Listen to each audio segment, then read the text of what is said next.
കഷ്ടതകളിൽ തളർന്നു പോകാതിരിപ്പാൻ, വേദനകളിൽ ഹൃദയം നിരാശപ്പെടാതിരിപ്പാൻ ദാവീദ് പറഞ്ഞ വാക്കുകൾ നാം ഹൃദയത്തിൽ എപ്പോഴും ഓർക്കണം. 34-ാം സങ്കീർത്തനത്തിൽ ദാവീദ് രാജാവ് ഇപ്രകാരം പറയുന്നു: ഹൃദയം നുറുങ്ങിയവർക്ക് യഹോവ സമീപസ്ഥൻ. ജീവിതത്തിൽ ആഗ്രഹിക്കാത്തത്, പ്രതീക്ഷിക്കാത്തത് വന്നു ഭവിക്കുമ്പോൾ നമ്മൾ പലപ്പോഴും ചോദിക്കാറുണ്ട്, ദൈവമേ ഇതെന്തുകൊണ്ടാണ്? ഇന്നത്തെ സന്ദേശത്തിലൂടെ ദൈവത്തിൻ്റെ പരിശുദ്ധാത്മാവ് നിങ്ങളുടെ ഹൃദയത്തെ ശക്തിപ്പെടുത്തുകയാണ്. ജീവിതത്തിൽ എന്തു വന്നാലും, കഷ്ടതയോ പട്ടിണിയോ ഉപദ്രവമോ വേദനയോ നുറുക്കമോ നഷ്ടങ്ങളോ എന്തു വന്നാലും കൂടെ സഹായിപ്പാൻ ഒരുവനുണ്ട്. തുടർന്ന് ഈ സന്ദേശം കേൾക്കാം. ദൈവം നിങ്ങളെ ധാരാളമായി അനുഗ്രഹിക്കട്ടെ.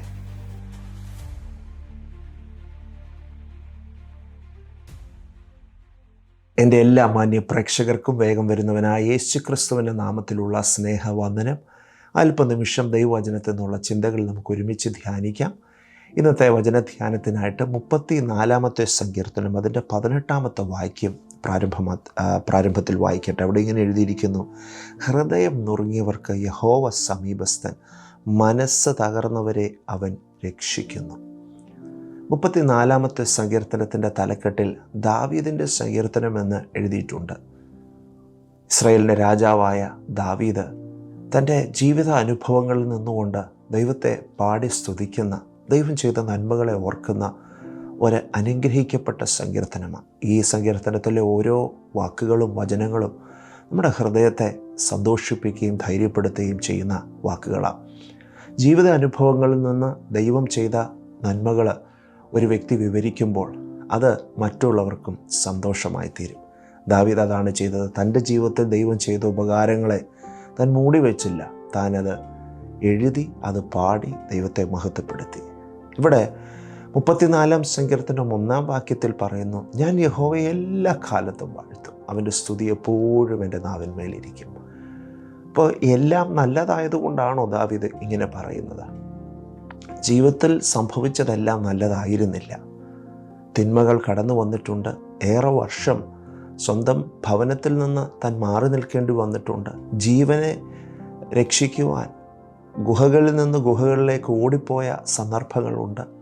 സ്വന്തം രാജ്യത്തിലെ രാജാവ് തന്നെ തനിക്കെതിരായി നിന്ന അനുഭവങ്ങൾ. അങ്ങനെ എന്തെല്ലാം കഷ്ടങ്ങളും പ്രതികൂലങ്ങളും ജീവിതത്തിൽ അനുഭവിച്ച ഒരു ദൈവമനുഷ്യനാണ് ഇവിടെ പറയുന്നത്: ഞാൻ യഹോവയെ എല്ലാ കാലത്തും വാഴ്ത്തും. അതിൻ്റെ അർത്ഥം ദൈവത്തിന് നന്ദി പറയേണ്ടത് നമ്മുടെ ജീവിതത്തിൻ്റെ അനുഗ്രഹങ്ങളിൽ മാത്രമല്ല, നന്മകളിൽ മാത്രമല്ല. ജീവിതത്തിലുണ്ടായ തിന്മകളിൽ പോലും ദൈവത്തിന് ചില അനുഗ്രഹമുണ്ട്, ചില പദ്ധതികളുണ്ട്. അതുകൊണ്ട് അതിനെല്ലാം ഓർത്ത് സ്തുതിക്കുവാൻ നാം ബാധ്യസ്ഥരാണ്. ദാവീദ് അതാണ് പറയുന്നത്: ഞാൻ എപ്പോഴും ദൈവത്തെ സ്തുതിക്കും, അവൻ്റെ സ്തുതി എൻ്റെ നാവിന്മേൽ എപ്പോഴും ഇരിക്കും. ഞാനിങ്ങനെ പറയാറുണ്ട്, ഓരോ പ്രഭാതത്തിലും എഴുന്നേൽക്കുമ്പോൾ ഒരല്പ നിമിഷം ദൈവം ചെയ്ത ഉപകാരങ്ങളെ ഓർത്തുകൊണ്ട് സ്തുതിക്കുവാൻ നമുക്ക് കഴിഞ്ഞാൽ, കർത്താവെ ആയുസ്സിന്, ആരോഗ്യത്തിന്, ബലത്തിന്, എല്ലാത്തിനും നന്ദി എന്ന് നിങ്ങൾക്കൊന്ന് പറയാൻ കഴിഞ്ഞാൽ നിങ്ങളുടെ അന്നത്തെ ദിവസം ഏറ്റവും അനുഗ്രഹമായിരിക്കും. നമ്മൾ രാവിലെ എഴുന്നേറ്റ് മരുന്ന് കഴിക്കുന്നതിലും ശക്തിയാണ് ദൈവത്തെ സ്തുതിച്ച് ദൈവത്തെ മഹത്വപ്പെടുത്തിക്കൊണ്ട് ആ ദിവസം ആരംഭിക്കുന്നത്. അങ്ങനെ ചെയ്തു നോക്കിയേ, നിങ്ങളുടെ ജീവിതത്തിൽ മാറ്റമുണ്ടാകും. എഴുന്നേൽക്കുമ്പോൾ തന്നെ എനിക്ക് ക്ഷീണമാണ്, എനിക്ക് വയ്യ, എനിക്ക് ബുദ്ധിമുട്ടാണ്, എനിക്ക് പ്രശ്നമാണ്, ഇന്ന് ഞാൻ ജോലിക്ക് പോകുന്നില്ല, ഇന്ന് ഞാൻ ക്ലാസ്സിൽ പോകുന്നില്ല, അത്തരം വാക്കുകളൊന്നും പറയാതെ എഴുന്നേൽക്കുമ്പോൾ തന്നെ ദൈവത്തെ ഒന്ന് മഹത്വപ്പെടുത്തുക, ദൈവത്തെ ഒന്ന് സ്തുതിക്കുക. ദൈവമേ ഒരു ദിവസം കൂടെ തന്നതിന് നന്ദി എന്നൊന്ന് പറഞ്ഞേ. ജീവിതം അനുഗ്രഹമായിരിക്കും. ആരോഗ്യവും ശക്തിയും, എന്തിനു പറയുന്നു, ഹൃദയത്തിനകത്ത് സന്തോഷവും ദൈവം നിറയ്ക്കും. വായിച്ച വചനത്തിലേക്ക് വരാം. അവിടെ പറയുന്നത്: ഹൃദയം നുറുങ്ങിയവർക്ക് യഹോവ സമീപസ്ഥൻ, മനസ്സ് തകർന്നവരെ അവൻ രക്ഷിക്കുന്നു. നമ്മുടെ ദൈവം കഷ്ടങ്ങളിൽ ഏറ്റവും അടുത്ത സ്നേഹിതനാണ്. ജീവിതത്തിൻ്റെ വേദനകളിൽ മറ്റാരും കൂടില്ലാത്തപ്പോൾ അദൃശ്യനായ ദൈവം നമ്മുടെ അരികിൽ ഇറങ്ങി നിന്ന് നമ്മളെ സഹായിക്കുവാൻ, നമ്മളെ ശക്തിപ്പെടുത്തുവാൻ നമ്മുടെ കൂടെയുണ്ട്. പക്ഷെ നമ്മുടെ കണ്ണുകൾ കൊണ്ട് ദൈവത്തിൻ്റെ സാന്നിധ്യം നമുക്ക് കാണാൻ കഴിയാത്തതുകൊണ്ട് പലപ്പോഴും നമ്മൾ ചോദിക്കും, ദൈവമേ അങ്ങ് എവിടെയാണ്? എന്നാൽ സങ്കീർത്തനക്കാരൻ ജീവിത അനുഭവത്തിൽ നിന്ന് പറയുക, ഹൃദയം നുറുങ്ങിയവർക്ക്, തൻ്റെ അനുഭവം മാത്രമല്ല, ആരൊക്കെ ഹൃദയം നുറുങ്ങിയിട്ടുണ്ടോ, ആരൊക്കെ ഹൃദയത്തിൽ വേദനിച്ചിട്ടുണ്ടോ, അവരോടൊക്കെ ദാവീദിന് പറയാനുള്ള, തൻ്റെ അനുഭവത്തിൽ നിന്ന് പറയാനുള്ള സാക്ഷ്യം ഇതാണ്: ദൈവം സമീപസ്ഥനാണ്. ഇന്ന് ഒരു ചെറിയ ചിന്തയാണ് ഞാൻ നിങ്ങളോട് ഷെയർ ചെയ്യുന്നത്. പക്ഷേ ഈ ചിന്തയ്ക്കകത്ത് വലിയ ദൈവിക തൂതുമറിഞ്ഞു കിടപ്പുണ്ട്. ദൈവം നമ്മുടെ അരികിലുണ്ട്. ഹൃദയം നുറുങ്ങുമ്പോൾ, ഹൃദയം തകരുമ്പോൾ, സങ്കടങ്ങൾ വരുമ്പോൾ, നിരാശകൾ വരുമ്പോൾ ദൈവം അരികിലുണ്ട്. നമ്മൾ എക്സ്പെക്റ്റ് ചെയ്ത റിസൾട്ട് കിട്ടാതിരിക്കുമ്പോൾ, ജോലി ലഭിക്കാതിരിക്കുമ്പോൾ, നെഗറ്റീവായിട്ടുള്ള കാര്യങ്ങൾ നമ്മുടെ മുമ്പിൽ വരുമ്പോൾ മനസ്സ് വല്ലാതെ ക്ഷീണിക്കും, അല്ലേ? എന്നാൽ അപ്പോഴൊക്കെ ഓർക്കണം, ദൈവം അരികിലുണ്ട്. സഹായിപ്പാൻ സർവശക്തൻ കൂടെയുണ്ട്. വചനം പറയുക, ഹൃദയം നുറുങ്ങിയവർക്ക് യഹോവ സമീപസ്ഥൻ. മനസ്സ് തകർന്നവരെ അവൻ ഒരിക്കലും കൈവിടത്തില്ല, ഉപേക്ഷിക്കില്ല, അവൻ രക്ഷിക്കുന്നു. യേശുക്രിസ്തുവിൻ്റെ പരസ്യ ജീവിതത്തിൽ, പരസ്യ ശുശ്രൂഷയിൽ അനേക സൗഖ്യവും വിടുതലും നടന്നതായിട്ട് കാണാൻ കഴിയും.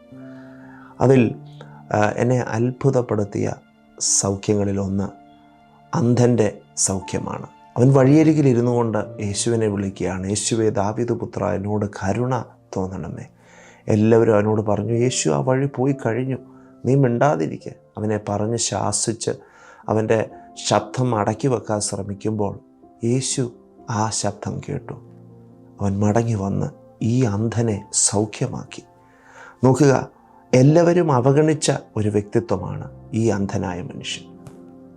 നമ്മുടെ സമൂഹത്തിലും ഇങ്ങനെ ശരീരത്തിന് ക്ഷീണമുള്ള, ബലഹീനതയുള്ള ആളുകൾ വഴിയരികിലും മറ്റുമൊക്കെ നിൽക്കുമ്പോൾ ആരും അവരെ ശ്രദ്ധിക്കാറില്ല, അല്ലേ? അവരെന്താ പറയുന്നത്, അവരെന്തുകൊണ്ടാണ് കരയുന്നത്, ഇതൊന്നും ആരുടെയും ശ്രദ്ധയിൽപ്പെടുന്ന കാര്യമല്ല. എന്നാൽ യേശുവിന് അത് ശ്രദ്ധയിൽപ്പെട്ടു. ഹൃദയം തകർന്ന് നുറുങ്ങി കഷ്ടതയിൽ നിന്നുകൊണ്ട് കരഞ്ഞ ആ അന്ധൻ്റെ അടുക്കൽ യേശു വന്നവനെ സൗഖ്യമാക്കിയെങ്കിൽ നമ്മളെ സൗഖ്യമാക്കുവാൻ, നമ്മളെ സഹായിക്കുവാൻ, നമ്മുടെ ശബ്ദത്തെ ആരും ഗൗനിക്കാതിരിക്കുമ്പോൾ, ആരും അതിന് വില നൽകാതിരിക്കുമ്പോൾ നമ്മുടെ ശബ്ദത്തിന് വില നൽകുന്ന, നമ്മളെ സഹായിക്കുന്ന ഒരു സർവശക്തനായ ദൈവമുണ്ട്. ആ ദൈവം നമ്മുടെ അരികിലുണ്ട് കേട്ടോ. ഭയപ്പെടേണ്ട. ഹൃദയം നുറുങ്ങിയവർക്ക് യഹോവ സമീപസ്ഥൻ. ഇന്ന് ഹൃദയം നുറുക്കത്തോടെ കരയുന്ന, ഹൃദയത്തിൽ വേദന അനുഭവപ്പെട്ട് ഭാരത്തോടെ, സങ്കടത്തോടെ ദൈവസന്നിധിയിൽ മുട്ടുമടക്കി കണ്ണുനീരൊഴുക്കുന്ന പ്രിയ ദൈവവേദലെ, ദൈവം നിന്നെ ഒരിക്കലും ഉപേക്ഷിക്കില്ല, മറക്കില്ല, കൈപിടിച്ച് നടത്തും. ഈ വചനത്താൽ ദൈവത്തിൻ്റെ ആത്മാവ് നിങ്ങളെ ശക്തീകരിക്കട്ടെ. നിങ്ങൾക്ക് പ്രയർ റിക്വസ്റ്റുകളുണ്ടെങ്കിൽ സ്ക്രീനിൽ കാണുന്ന വാട്സാപ്പ് നമ്പറിലേക്ക് നിങ്ങളുടെ പ്രയർ റിക്വസ്റ്റുകൾ അയക്കാവുന്നതാണ്. ഈ വചന സന്ദേശം നിങ്ങൾക്ക് അനുഗ്രഹമായെങ്കിൽ നിങ്ങളുടെ സ്നേഹിതർക്കും കൂടെ പങ്കുവെക്കുവാൻ ഞാൻ ദൈവനാമത്തിൽ ഓർമ്മിപ്പിക്കുന്നു. ദൈവം നമ്മെ ധാരാളമായിട്ട് അനുഗ്രഹിക്കട്ടെ. May God bless you. ദൈവ സാന്നിധ്യം എപ്പോഴും നിങ്ങളോട് കൂടെ ഇരിക്കട്ടെ.